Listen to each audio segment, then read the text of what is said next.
Hello friends, this is Patabi.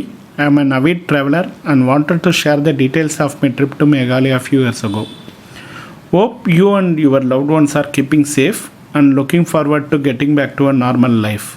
Last 10 years there is a major shift in our social outlook and our interaction with our kids got limited to specifics and not on broader topics. With the remote way of operating become a norm, office at home, food at home, school at home, kids are glued to gadgets even more closely and they are living in their own artificial world online. They miss their social connects with friends and added to that staying indoors make them aloof and socially detached. I'm sure most of you are worried about the future generation missing the natural experience and the future readiness we used to have. The immediate question that might come to your mind is how do I enrich my kids' social skills, handling the pressure situation, and making them a well rounded person in the current scenario? Yes, you guessed right, traveling is one of the best options once the pandemic is over. I had a similar experience where myself and my family need to take a break to relieve our stress that was created over a period. When we thought of traveling, Meghalaya came to my mind immediately for its scenic mountains, subtropical forest, and plethora of waterfalls. When you think of travel, it's not just a fun or holiday. It gives you a 360-degree experience for yourself and your family in terms of experiencing a new place, new language, unique culture, cuisine, and the people. We visited Meghalaya in the month of October, coinciding with the post monsoon season and high water levels in the falls. And since we traveled in the off season, we also got the best value for money. We intentionally skipped a week from school so that my kid will get a different sort of experience, breaking the routine day-to-day activities and re-energize his batteries. And when he came back from vacation, he had a lot to catch up on studies. This gave him a first-hand experience on handling the pressure situation. One more suggestion is when you plan your travel, involve your kids also in the planning, either on the arranging transport or planning your itinerary, accommodation, and also teach them the flexibility of choosing when to travel, which is very key. From my personal experience, I can say that we have covered more places than any leading agencies can offer, and we had also had the flexibility to spend more time on places we like and change our itinerary as per our wish.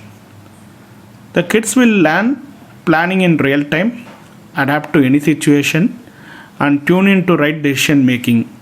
They also learn when to eat when hungry, stop when tired, choose within limited option available, appreciating the world outside. This will make them a good rounded person. Our trip to Meghalaya included a visit to Latilam Canyons, Bangladesh border crossing, Daki, which is the cleanest river in the country, and Mavilong village, which is Asia's cleanest village. I also want to share a few key experience on our trip. One thing we are not teaching our kid is freedom to think and plan. So I asked my son to search and suggest a place he wants to travel next day and not deviate from the overall plan. He took up the challenge immediately and done his homework and came up with the brilliant idea of Krongsori Falls, which was 30 kilometers from our stay in Jowai. We tapped the idea immediately. We started our journey to Krongsori Falls around 7 a.m. and reached the falls in 1 hour's time. We had to trek nearly 15 minutes to reach the base of the falls. At that time, there were nobody in the falls, which itself was a unique experience for us. The plunge pool is most gorgeous shade of deep blue and provided us an open invitation to swim. And we swam nearly 50 meters to reach the falls, which was thundering at 40-meter height. The icy water and thundering waterfalls made us long to stay there for hours together.